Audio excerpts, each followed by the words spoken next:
জীবনে শান্তি বলতে কিছু জিনিস নেই, সব কিছু মেনে নিলেই শান্তি, আর মেনে নিতে না পারলেই হচ্ছে অশান্তি। অনেক দিদি আছে ঘরে বসে অনেক কিছু করতে চায় কিন্তু পারে না। একদিকে হলো পাড়াপড়শি, একদিকে তার ফ্যামিলি, একদিকে স্বামী, আর একদিকে হলো মনের স্বপ্ন।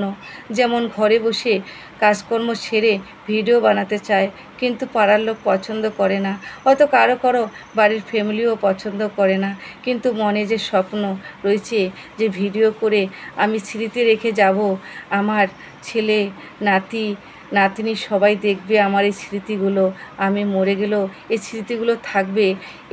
সব কিছু নিয়ে দিদিরা অনেক কিছু করতে চায় কিন্তু কারো কারো ফ্যামিলি সেটা মেনে নিতে চায় না। তাই দিদিদেরকে বলছি, দিদিরা কখনো কখনো ফ্যামিলিকে অবাধ্য হয়েও কিছু কাজ করতে হয়, কিন্তু এমন কোনো কাজ করো না যাতে সংসার ভেঙে যায়।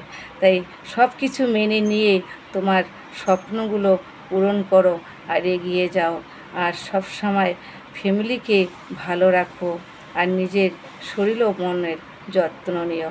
আর আমার কথাগুলো যদি ভালো লাগে তাহলে দিদিকে লাইক ও শেয়ার দিতে ভুলবেন না।